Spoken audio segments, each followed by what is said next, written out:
Should we stop at number one tonight? How do we perfect Black buying power? How do we revive our own cultural systems of organization? And is economics paramount to culture, or is culture and economics symbiotic? This, of course, came with a link. Let me set that up. Looks like it's taking us to Instagram. Let me share the link with you guys to see it as well. Real Black Gentleman is in the chat saying, graces Black people. Peace to Real Black Gentleman. So this is taking us to, I guess, what's his brother's name? Is it Ishtar Imhotep? Ishtar Imhotep? Let's watch the video. One thing I hate with these, and I'm not trying to be a complainer, one thing I hate with these videos on Instagram and stuff, you don't get to start it where you want to a lot of times. But anyway, we'll watch the video and then we'll discuss it. Even if somebody outside the community can do it better, cheaper, and faster, we buy from you. And when you get it wrong, we come to you. So you got this wrong, fix it. Then we buy again. But the reason that's important is because now you got to understand our psychology. So what do? You start something and you sell. We buy it. Then we go on social media and go, futhi phukile lento ayisebenzi nokusebenza. Bekacabanga ukuthi wenzani. Futhi nala mateki wakhe mana amosheka fast. Yeah. Futhi nalokudla kwakhe akusimnandi nekuyadura unnecessary. Then we're the same people that go, but why is Black wealth not growing? Sure. Right. So we're gonna play it again.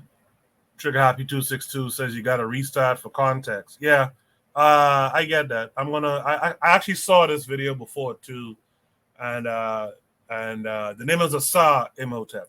That's what it is. So we'll watch it again. You know, the Jews, in the Yiddish language, there's this word fargin. It's a beautiful word. And when I started spending time in the community, you go to the shul, you're at Shabbat, you're like, there's this abantu abamnyama sibiza ubuntu. Yes. They come at it differently, but this word fargin, here's what it means. It means that if we are in a community and you're doing something, even if somebody outside the community can do it better, cheaper, and faster, we buy from you. And when you get it wrong, we come to you. So you got this wrong, fix it. Then we buy again. But the reason that's important is because now you got to understand our psychology. So what do? You start something and you sell. We buy it. Then we go on social media and go, futhi phukile lento ayisebenzi nokusebenza. Bekacabanga ukuthi wenzani. Futhi nala mateki wakhe mana amosheka fast. Yeah. Futhi nalokudla kwakhe akusimnandi nekuyadura unnecessary. Then we're the same people that go, but why is Black wealth not growing? Sure. Right.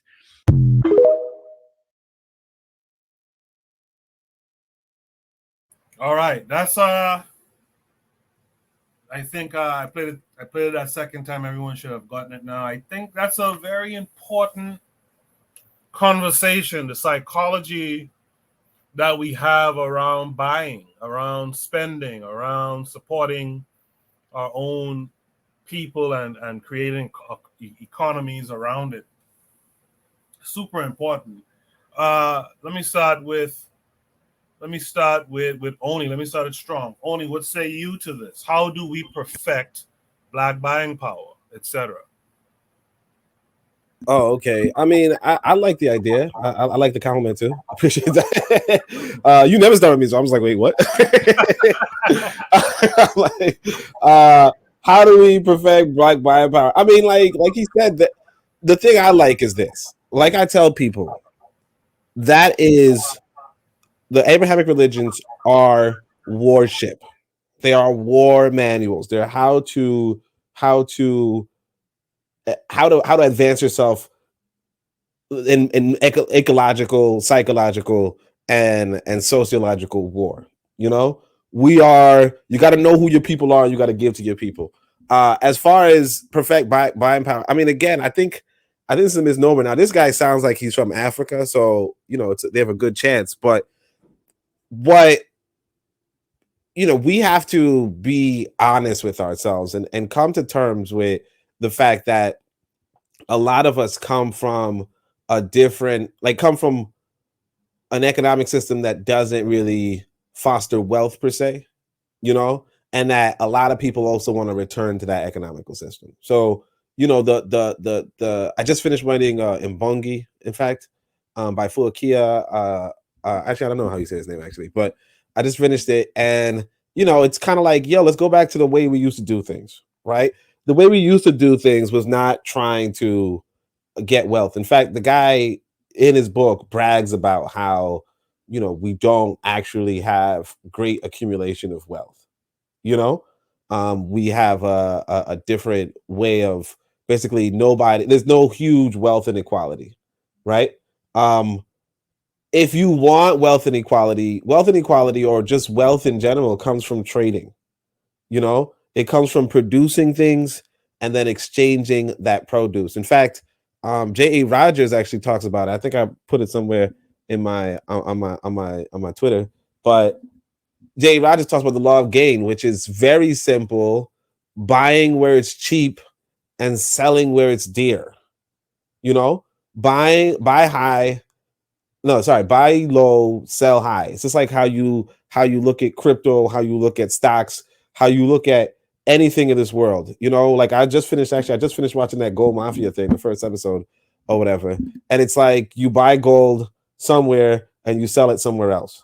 You sell where they're buying the gold and you buy the gold where they're selling the gold, and you buy it for cheap and you sell it for high. That's all you need to do.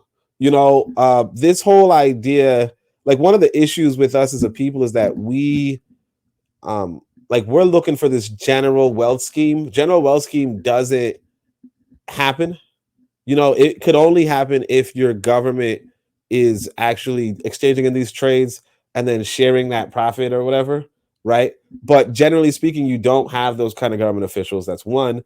And two, you're not even trying to produce things. You know what I mean? Like you go across Africa in particular, like almost nothing is being produced by African people, except for like really small local things, but you're not trying to sell it anywhere that anybody else wants to value it. So it's like, it's pretty obvious why you're not going to have wealth. If people pay attention to the wealth of America, for instance, it comes from, like, of course, you could say the free labor, obviously.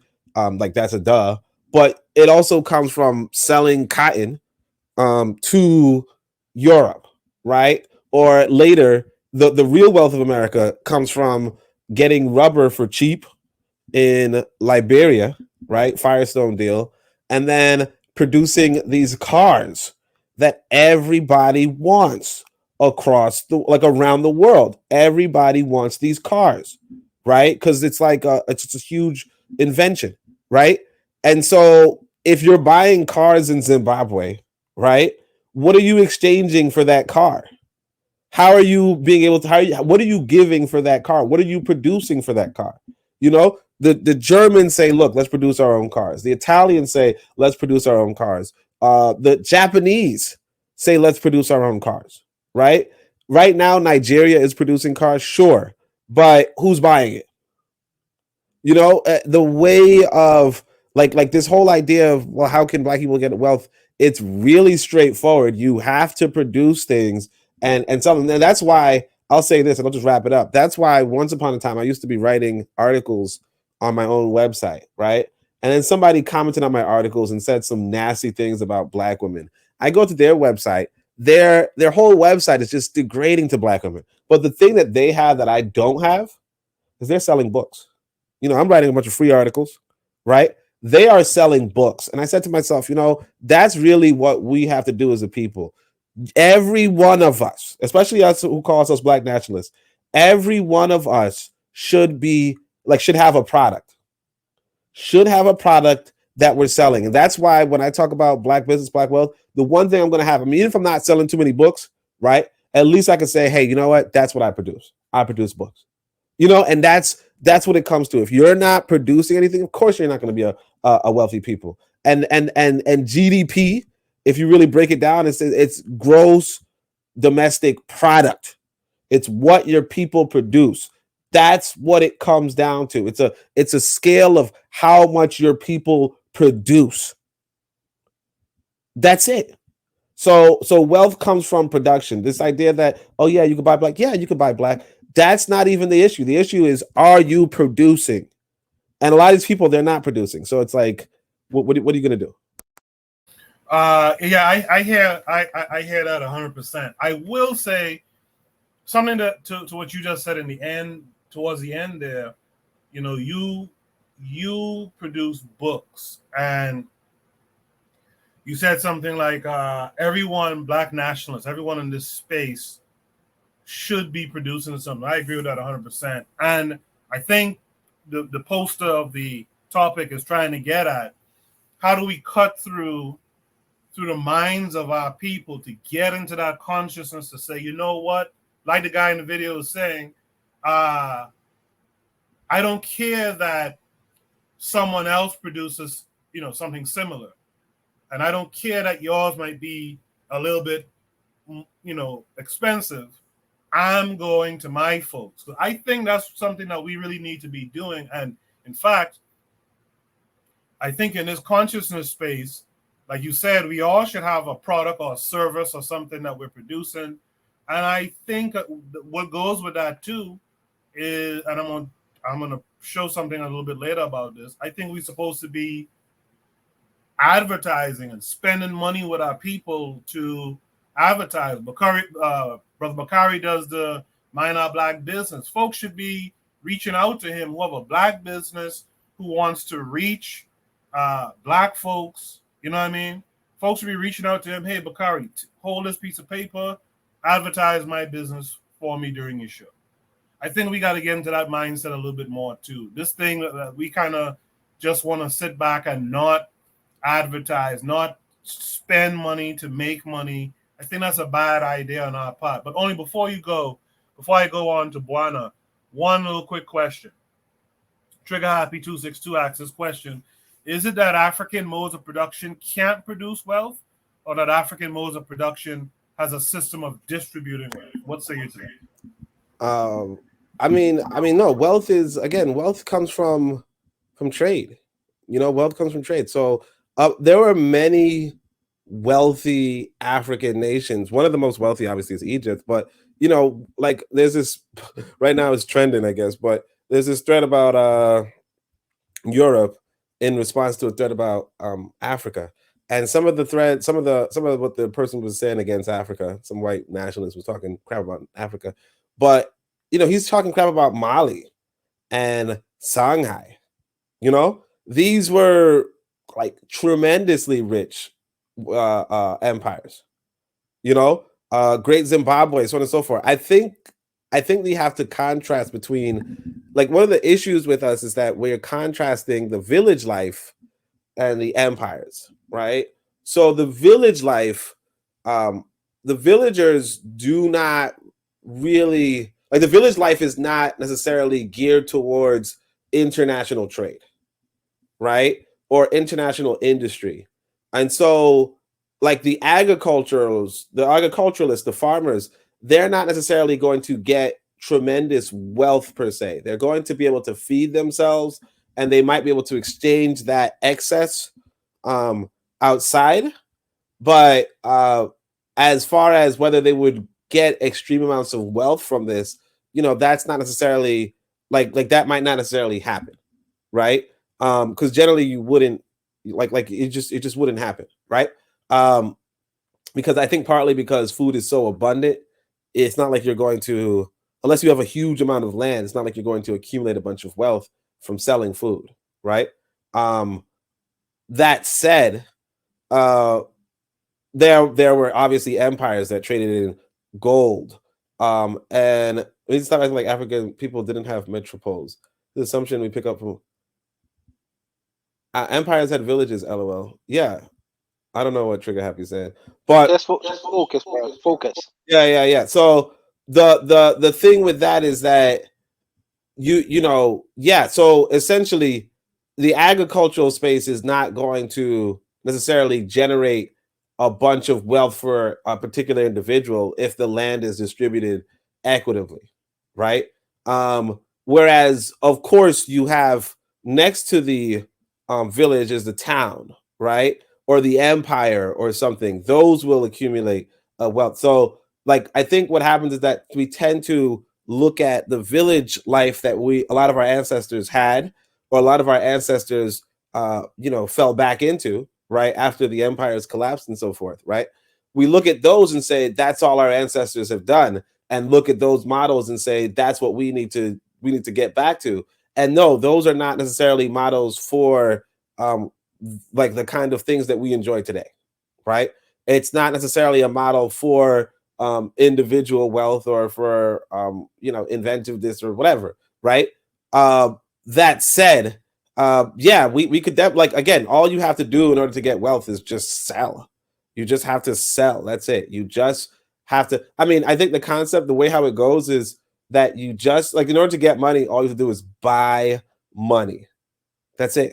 You have to buy money. How do you buy money? Well, let's say I got this book. I bring this book to you, and then I buy money from you with the book. You get what I'm saying? And that's it. Okay. Buana, how do we perfect Black buying power? How do we revive our own cultural systems of organization?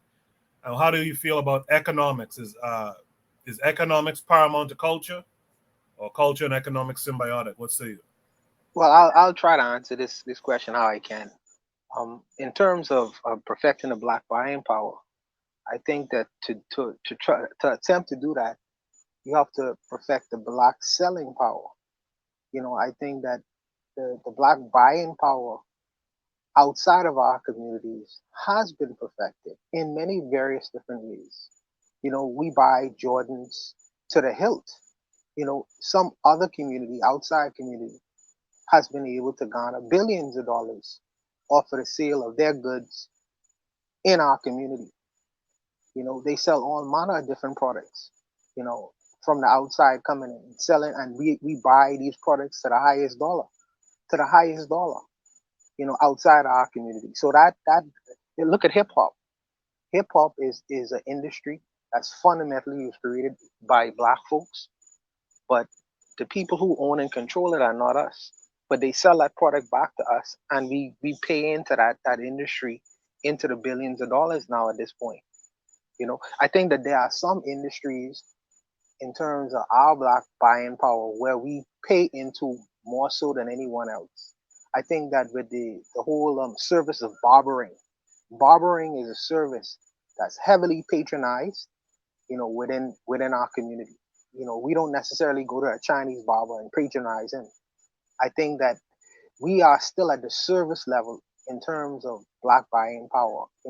Black brothers buy into that service every week, every weekend they buy into that service.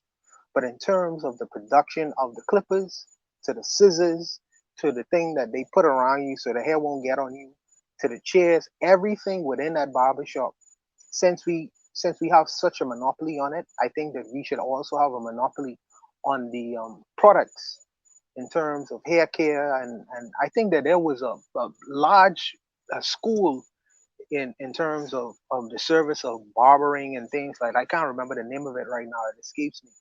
And I think the Black guy was able to garner millions and millions of dollars. I think that is a service and industry that we pay heavy service to, active service to, and in terms of our dollars into. I think that that's one of the industries we could improve on, but I think that usually our dollars go outside of our community, and there are people who have perfected the art of selling to us, marketing to us, and selling to us, where there is a Black buying power, but it's just the dollar doesn't stay within our community. So I think it has been perfected. And I think that we should improve on how we go about selling and how we go about marketing and how we go about advertising what our consumers may want. My only issue with that is, and this is an issue for me, in terms of what our consumers want, I don't necessarily know if that's a good thing. You know what I mean? Because if I put my capitalist hat on, I say, sure, if my community want cigarettes, I'll send them cigarettes all day. You know what I mean? To enrich myself.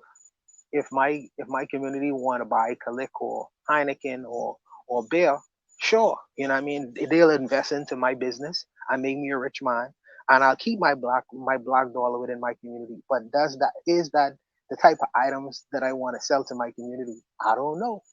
Even if even if it has a even if the bear has a black name on it or black label on it, so that conversation becomes very tricky. But in terms of how do we perfect the black buying power, I think that we should perfect the black selling power, and we should find out exactly what the needs of our community is, all the particularities, find out where the niche markets are, and try to venture and cut a path for ourselves within these particular industries. My only issue is what our people hunger for, what they actually want. And what they want sometimes may not necessarily be beneficial for them. Sometimes it may not necessarily be in my interest to sell these kinds of products to my people. So I think that becomes an issue in terms of this whole competitive nature of capitalism. What do I want to sell to my people? What do my people actually want? In terms of the cultural systems, the revival of the cultural systems. What I could remember within my community is ASU. Some communities call it SUSU. And me and Gas had a dialogue about this before. I think he was wrong about his particular issue where he was saying that it was abroad. It was a post-colonial thing. It was a pre-colonial thing where he practiced that system. And that system, it was a workable thing where people was able to purchase high-price items collectively, for individuals and themselves. I think that that's something that we could take a second look at. It's still practiced throughout the Caribbean in some respects, but I don't necessarily think that even though we practice it, we don't link it back to where it actually came from. And I think that idea is not in our mind. Even though we practice it, we don't really go into the ideology and the thinking and saying, "Oh, this is an African thing that we are reprising in the Caribbean." I don't think that we necessarily do that. We just go through the form and function of it, and we benefit from it, but we don't necessarily make linkages or connections in seeing how this is a system that we brought from Africa to the Caribbean and continue to practice. But yeah, I don't want to be long-winded. I'll stop there. No, that's a good response. I think that's really what it is. I think that's really the answer to the question. I think we have to figure out how to link things back to the continent. I also think that we have to be more intentional about cultural products and culture, period, because there is a relationship between economics and culture. For example, and Buana will know this, we have this thing in the Bahamas called fire engine, right? Where does fire engine come? Fire engine, by the way, is corned beef and white rice, right? Peppered heavily, right? Where does that come from? From my understanding as a kid growing up, that came from the fact that at one time, and in fact, Jamaica has this to a certain extent too. I don't know what they call it though. But one time, corned beef or canned beef, like we used to say, was cheap. It was a cheap thing that you could stock up on and keep. And when things was rough, white rice, when things was rough, you cook that up, and everyone eating that and going on their way. Right? That's fire engine is like a cultural thing, but we don't really make corned beef. You know what I'm saying? But it became that way because of the economics of back in the day, and it's still a thing. I think we have to be more intentional about what we want to see, and creating the economics around promoting those things.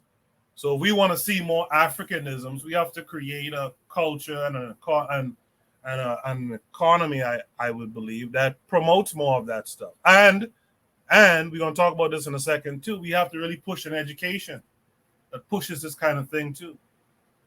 So that's my little take on that. And I'll talk about the education thing more in a second. Let's have from Brother Bakari. Brother Bakari, what's your response to the prompt? And then also tell us about what you did earlier today. Okay, yeah, that's what I was gonna say. You had to put that. That would have been great to go with this video if you had to put mine though, right? But anyway, Okay. first, Respond to the prompt, and then I'll pull up your video in the meantime. All right. all right. First, like there's no black buying power unless we're spending money together, right?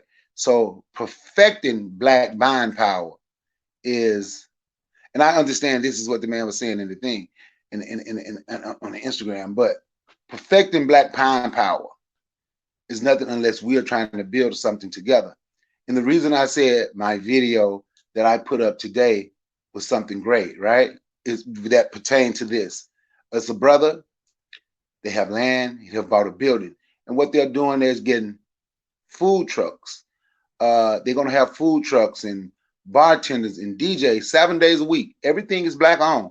I even found us a meeting place too, by the way, a 4,500 square foot building. Everything is black owned, and he's reaching out to black businesses to come set up with them. You don't have to just sell food, whatever it is you do. You're gonna start with food truck because you know we eat, right?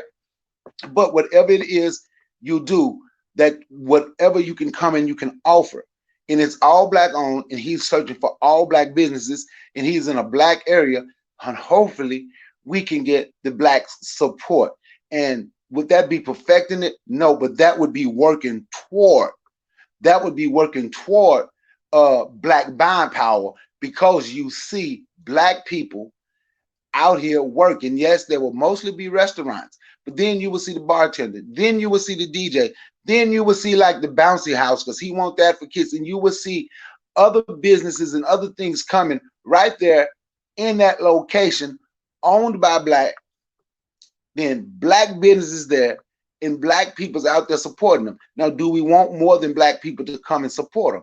Yes, but since this prompt is about black buying power, and that is something that's like a beginning of some of the things that we can do. You can come and advertise what it is you're doing. I can get some of Oni books. Oni say he produced books. I can take some of Oni books out there and set up and sell books.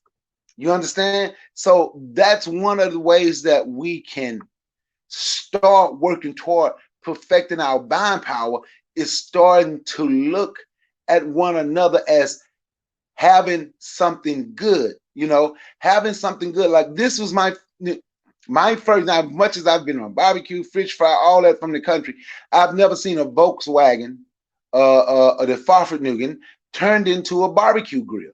So it's something, and it's something that you can see, and that is something that we are working toward, and that is something that we have to be willing to do. We have to start seeing us as valuable people. We have to stop seeing ourselves through the eyes of other people. And as long as we see ourselves through the eyes of other people, there's even no need to even discuss perfecting black buying power, because when we see ourselves through the eyes of other people, then the words that come out of our mouth toward one another is how we see ourselves, by like the Chinese, or how the white people see us, or how the Arabs see us, or how everybody sees us. That's what we begin to speak about ourselves. So part of it is seeing ourselves different, speaking of ourselves in a different way, going and understanding that if you go, something might be wrong. And if something is wrong, there is no need to, well, that was wrong, I'm going to get on Instagram and call them out. No, you can go, just like the man said in the video, you can go talk to that brother, that sister, and you can tell him this. And we learn to have a type of respect for each other. Because if there's no respect for each other, that's another one. There's no respect for one another. We won't have this black buying power that we're in need of. And this is the beginning, like someone put in the chat. I think it was Afro Native World. Let's study how the UNIA started all their business. Then let's study their failures, right? Now let's study their failures of what caused the businesses to shut down once Marcus Garvey was deported. Some of them shut down, before he was deported. Let's study the successes and let's study the failure. We use the success to build what we need, and we learn from the failures to make sure we don't go down that same road, because having this place, and now you having a meeting area, and I've already talked to him about, could we gather if I bring Team Black, if my people come here, and he was like, of course, because that's what it's for. So now you look at what's around in the area that we can start to take over in this area, not just right there. What else can we take over? And while they're selling the food and everything, and I mentioned only books, if you know somebody making black dolls, because people gonna have their kids, let's say somebody coming out there with black dolls, you have black made products, anything that we can sell that's black made, that's a beginning to get out there and start it. I wanna just add to what Brother Bakari said, because what he said is that to stop Black people from going to Instagram and talking, there a little cure for that. A little cure for that is, if you have a setup like this, you have like a jar, a big empty jar with a paper or form where it say questions or comments, and you ask your customers, is there anything that I could do to improve the business, or is there anything I could do to improve the taste, or any questions or comments you may have in terms of how I go about business? Please write it down. Have a pen and a ready paper there. Have them write it down and just put it in the jar. And at the end of the night, you go through that jar and you see what is financially feasible, what I could do to improve, because you could get many ideas from the people who you serve every day. And you'll be surprised, and you will have repeat customers like that if you take little steps in terms of doing something to make the buying experience more enjoyable. So I think that that's something that you could do, put to the side, and it'll really take away from people actually going on the Instagram and running on about your business, because they feel like they now have a vested interest. Hey, this guy is listening to me. So he feel like, well, maybe I shouldn't go on Instagram and poo-poo his business because he actually asking for my advice. You know what I mean? So these are little small steps you could take in kind of like deferring that kind of chatter and also improving your business at the same time. I'll say that culturally, though, I think we have a culture that likes to put people on blast, and yeah, some people will do that. They'll write their little notes, but there'll still just be some people who want to go online and put you on blast. I think the question here is really a cultural thing. We definitely need to edit the culture, and I think a big part of that goes to education as well as economics. But I want to show this video here what Bakari did earlier. So let's take a minute. Let's watch what Bakari did earlier today. I think it's pretty interesting, actually. So let's watch it. I'm over here, man. We getting us a truck park, man. Owned by this brother right here. I'm gonna put it too quick. Oh, no problem. We do right the whole here. Right here, yeah. Got some gator sausage. What you got right here? Gator sausage. Some gator sausage. Y'all see this? That gator sausage. I got a homeboy in Louisiana. That's chicken. Flown in. Collard greens. The lima beans. And this what we're gonna be doing out here right now is just him. But he got 7 other trucks. You know, I've been talking to y'all about this. So look, I want y'all to see what they're cooking on. Here go one grill right here. Let me show y'all the other grill. This shit is cool right here. I got to get my other homeboy out here so he can bring some of his homemade sauce to see it so he can try it out. I'm in the process of getting permits for Memorial Day weekend. We're going to call it empowerment. We're trying to just promote Black businesses. Okay. I just want people to be able to come out, promote themselves, promote their businesses, promote their food trucks, promote their merchandise. Like, why can't we create a community? Why can't we just build? I just want to build. Like, that's what I'm talking about, bro. That's all I'm doing. So look, hey, look, I know I'm still on, but I'm gonna call my homeboy, and one weekend he gonna come out here. I'm gonna tell him to bring some of his homemade sauce. I'm gonna see if he can get his. If it's cool, let him talk to you about, because he do the same thing. Why he can't do it here? Why not? We want to all eat? Yeah, we can all eat and everybody can work together. But yeah, man, let me show you the land where we're gonna be chilling at. The spot is ours. You see that? See all the tables and everything over there. Black owned. The parking spot. Everything is for us. This is really gonna be for us. See, this the building. We got spot for 10 trucks. We got 4,500 square foot. 4,500 square foot building. Entertainment space, pool tables. I want to do an old school arcade. I want you to come and play Miss Pac-Man and drink whiskey. So look, we gonna have the food trucks. We gonna have the DJs. We gonna be doing it big out here. As far as you can see. We're gonna clear it out. Be a full park. It's gonna be like Piedmont out there. All right. Yeah, y'all heard him. So this is how we gonna be doing it, man.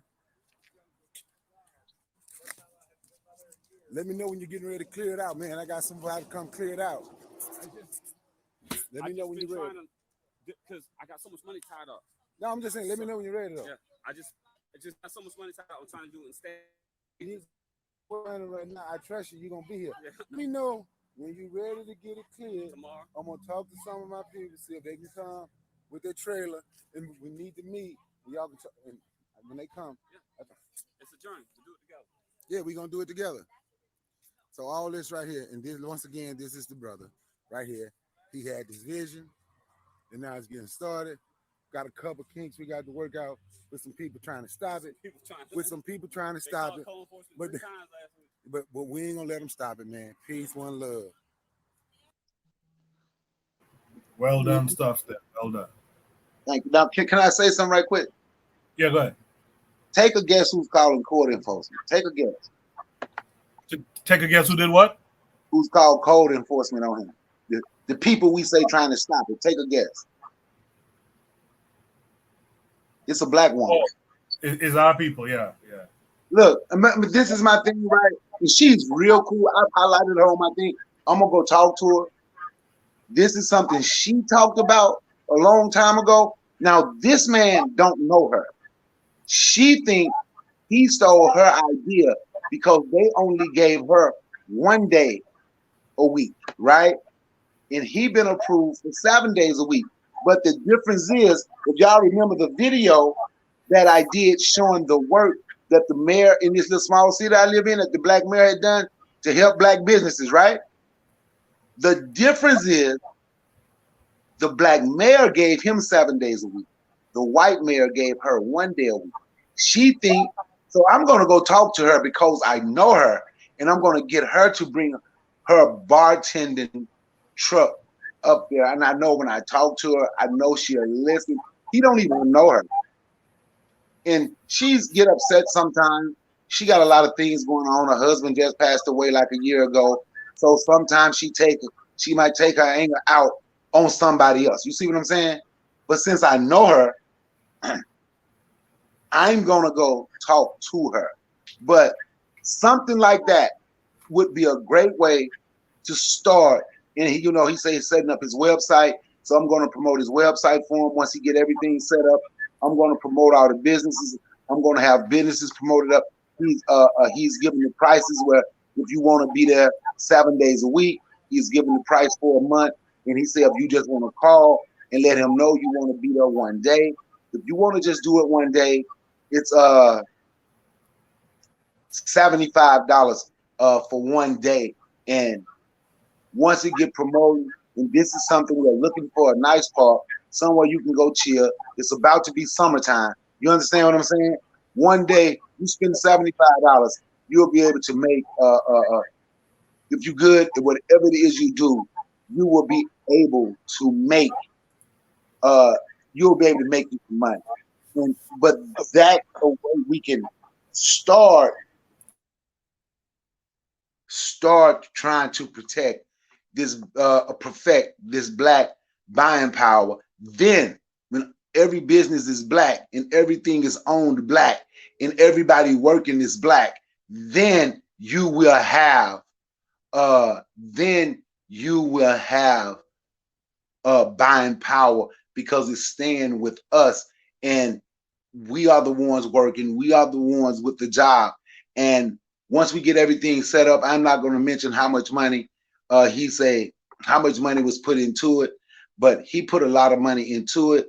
And once we get everything done, I even have the black landscaper who, once we get everything cleared out, I have the black landscaper that we've been talking to, that who's going to be hired to take care of the grounds, a black groundskeeper for him. So it's working, it's starting to work, it's coming together.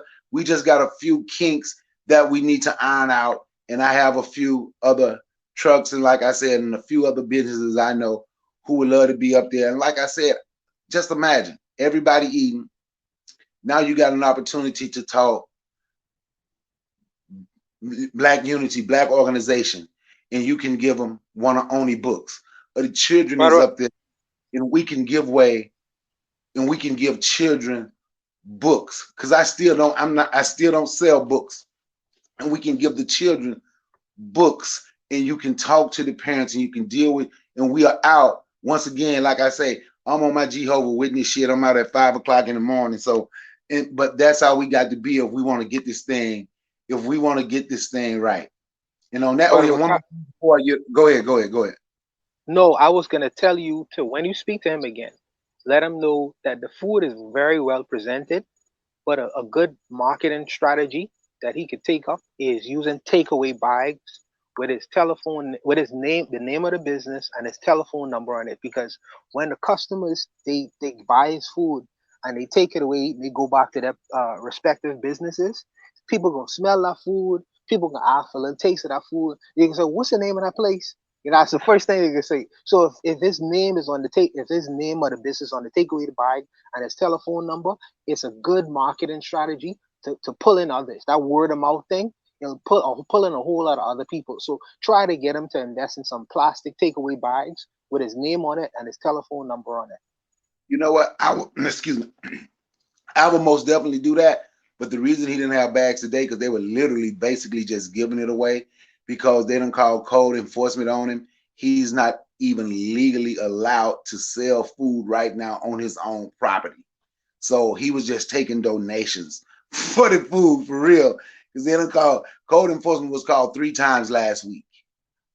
Now, I don't think she's the only one calling. That's just me. But he knows she did, because she came up there arguing with him. You took my idea. You took my idea. Like, I don't even know you. But that's why there were no bags today, because he couldn't back it up and do it as if he was selling it, because he's not legal right now to sell it. And Yona B, I thank you for saying that was a job well done. Thank you very much. But those are the things those are some of the things. Okay, one more, like the UPS store, right? Y'all know if the UPS store is, like, you can use that for your business address, right? Here we have a black owned, not a UPS store. They got their own. So those are the type of things. So instead of doing everything UPS, I'm about to get me another address. It won't be UPS. I'm going to the Black Man Postal Service, and it's going to be my address for my business or for whatever I want shipped to me. I'm going to him instead of going to the UPS store. And, I've spoken with him too. I got an interview coming with him and his wife, because they do the UPS store, and they have like 7 vehicles where they 7 vans where they deliver medical supplies. And I got an interview coming with him. And with the plastic bag thing, like you say, we need to learn how to become producers of the plastic bag thing and how we can get in that. But until then, you're right, Buwana, have it in a bag and have it presented a certain way. You're correct. On that, I yield the mic. Thank you for that, Brother Bakari. I put the link in there. You see it on the screen. You guys, you can check out Bakari's video. Give it a thumbs up while you're there as well, and share it.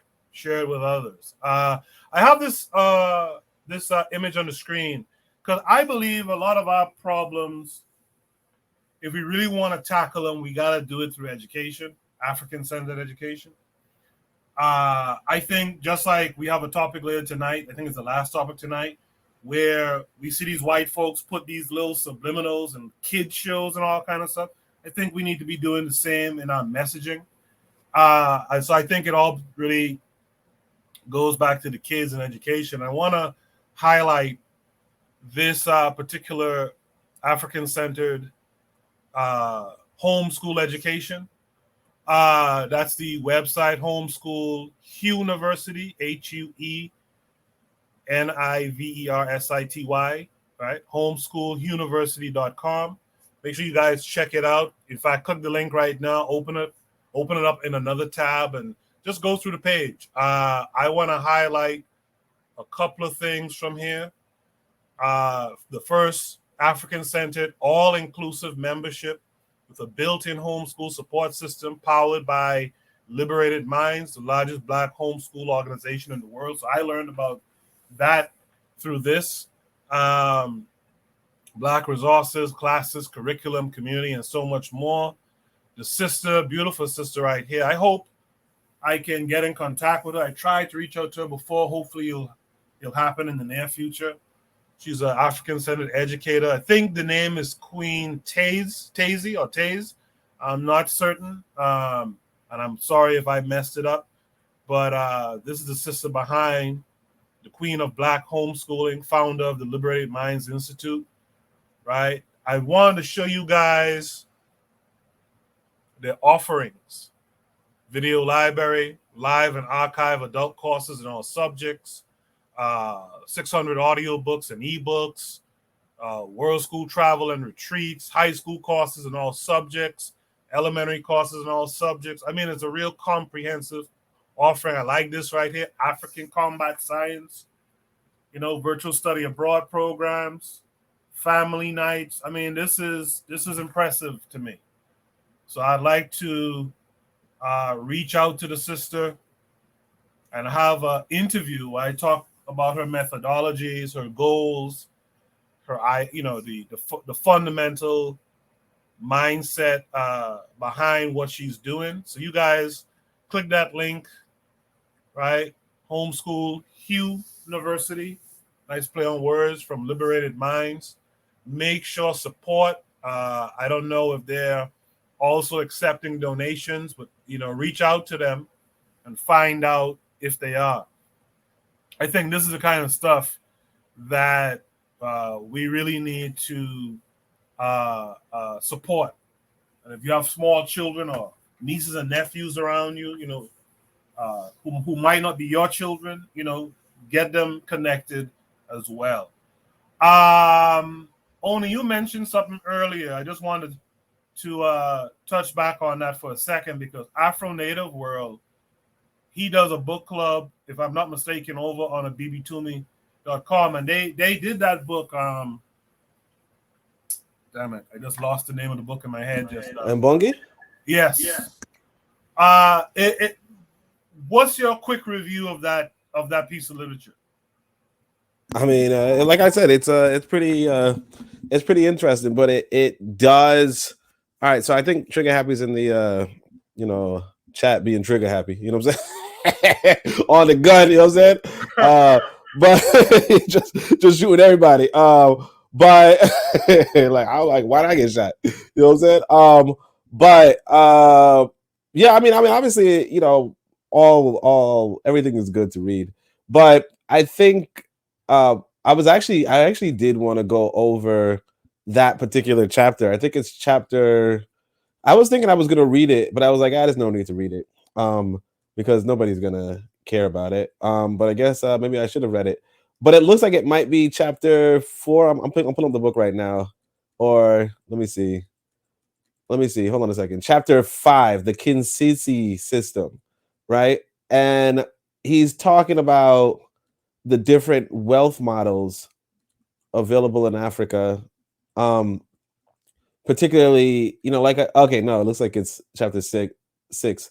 The different wealth models and how he says there's 2. There's the pyramidal, I guess, the pyramid economy, and the horizontally spiral economy, right? And so a lot of us assume the horizontal spiral economy is the economy that can bring wealth to us. But here's not that it's the economy that will bring wealth to us. They assume that's the economy that we used to use. But even in this description, and I think that's what's really important, right, is that for the pyramidal economy, he says, hey, look, that can create great wealth inequality, right? And he calls that the capitalistic model or whatever, right? And then he says of this horizontal economy something really interesting, which is along the lines of that essentially you will not create like everybody like I want to see if I could just find the quote. It's really small. It's like 4 pages. But it's like something along the lines of you will not get big, like you won't get big wealth disparities, but you also will not get high wealth. And it reminds me of this one time, I can't remember what the white lady's name was, but I think she was like the some minister inside of England, and she was like, you know, she was complaining about socialism, and she was saying that they were trying to keep everybody poor, you know, whereas the capitalists, you know, in her mind was bringing up the bottom as well. Like it might have greater wealth inequality, but overall it had greater wealth too. That's an interesting concept, and I think there is some ways to justify that. But again, like, you know, there are people, including this author who is one of the better authors of, you know, in Africa, in a sense, right? Foucault, yeah, one of the better authors, and yeah, his conclusion about this economic model is that it will not, like essentially, it might not create big disparities, but it also will not make anybody rich, you know. And that's really like, if we want to be rich, then you know, it is a question of like, what model would you use to become rich? And I'm not saying that this model wouldn't work, but I'm saying more so that this person is arguing that it would not work. And that's like very telling, because he's encouraging it. I'll see if I can find it later. I'm looking through Halfly, but for some reason I can't find the reference. Yeah, I've had that book on my countertop to read for a minute here. I missed it when Afro Native World and were doing it over on the BB. So I'm interested in reading that. I think I have a PDF on the Discord, if I'm not mistaken. Yeah, I read them. I'm reading the PDF. So many pages are missing though. It's like, anyway. Oh, okay. One of them Clyde Winters type edits, huh? Well, I mean, the person decided to put the same page twice, or leave out a page. Is just, or like put his finger. I don't want to give out your crusty ass fingers. No disrespect to the guy, you know, but still. Yeah. Afro Native World is actually teaching at the university. I didn't know that, Afro Native World. Shout out to you, man. Good on you for that. What are you teaching? Let's just let us know in the chat what you're teaching over there. I hope I did that